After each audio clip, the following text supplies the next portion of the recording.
ಆತ್ಮೀಯ H16 news ಅರ್ಥಾತ್ ಹೇ ಸೀತಾರಾಮ್ಗೆ ಸ್ವಾಗತ. ನಾನು ನಿಮ್ಮವ MI ಅಥವಾ ಮಲ್ಲಪ್ಪ ಜೋತಾವರ್. ಆದ್ಮೇಲೆ ಅಪಘಾತ ಈ ಶಬ್ದ ಕೇಳಿ ಸಾಕು, ಸಡನ್ನಾಗಿ ಮನಸ್ಸು ಮುದುರು ಬಿಡ್ತದೆ. ಯಾಕಂದ್ರೆ ಅಪಘಾತದ ಅರ್ಥ ಏನಪ್ಪ ಅಂದ್ರೆ ಸಾವು ಬದುಕಿನ ಮಧ್ಯದಲ್ಲಿ ಒಂದು ಸೆಂಟ್ರ್ ಪ್ಲೇಸು. ಅಪಘಾತ ಆಯ್ತು ಅಂದರೆ ಉಳಿಬೋದು, ಉಳಿದಿನ ಹೋಗ್ಬೋದು, ಗಾಯಗೊಂಡು ಸಂಪೂರ್ಣ ಉಪಯೋಗ ಬಾರದಂಗೆ ಹೋಗ್ಬೋದು, ಏನೂ ಆಗ್ಬೋದು. ಇದೆಲ್ಲ ಅಪಘಾತ ಯಾಕೆ ಆಗ್ತಾವೆ ಅಂದ್ರೆ ನೈಸರ್ಗಿಕವಾಗಿ ಆಗೋ ಬೇರೆ, ಅದು ಮಳೆಯಿಂದೋ ಮತ್ತು ಅದರಿಂದೋ ನೈಸರ್ಗಿಕವಾಗಿ ಆಗುವಂಥದ್ದು ಬೇರೆ. ಈಗ ನಾವು ಸ್ವತಃ ಮ್ಯಾನ್ಮೇಡ್ ಅಂತ ನಾವು ಕರ್ಕೊಬೋದು ಇವುಗಳನ್ನು.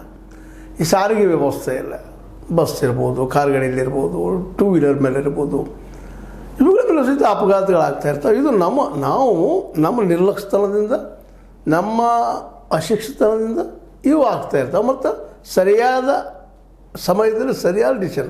ಯಾಕಂದರೆ ಅಪಘಾತ ಆಗೋದು ಕ್ಷಣಾರ್ಧದಲ್ಲೇ. ನೀವು ಹೋಗ್ತಾ ಇರ್ತೀರಿ ಹಾದಿಯಲ್ಲೇ, ಸಡನ್ನಾಗಿ ಏನಪ್ಪ ಅಂತಂದ್ರೆ ಮ್ಯಾಲಿಂದ ಗಿಡ ಮುರಿದು ಬಿದ್ದು ಬಿಡ್ತದ. ಅಪಘಾತ ಅದು ಉಳಿಬೋದು, ಸತ್ತು ಹೋಗ್ಬೋದು, ಗೊತ್ತು ಆಗುವುದಿಲ್ಲ ಅದು.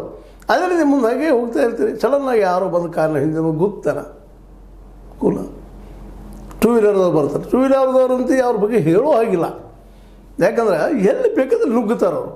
ನುಗ್ಗುದ್ರೆ ಅವರು ಉದ್ಯೋಗ ಎಷ್ಟು ಗಂಟೆ ಬಿಡ್ರಿ ಇವತ್ತು ಉಳಿದು ಎಲ್ಲಿ ಹೋಗ್ತಿರ್ತಾರೆ ಗೊತ್ತಾಗೋದಿಲ್ಲ. ಮೊಬೈಲ್ ಹಿಂಗೆ ಹಿಡಿದಿರ್ತಾರ, ಮಾತಾಡ್ತಾ ಇರ್ತಾರ. ನಮ್ಮ ಕನ್ನಡದ ಗಾದಿ ಮೇಲೆ ಚಪ್ಪಾಡಿ ಮೇಲೆ ಮತ್ತೆಲ್ಲೋ ಯಾವುದು ಮೇಲೆ ಅಂತ ಹಂಗೆ ಹೋಗ್ತಾ ಇರ್ತಾರೆ ರೀ. ಒಟ್ಟು ದಾಸ ಇದು ಮಾಡಿದ್ರೆ ಹಾರ್ನ್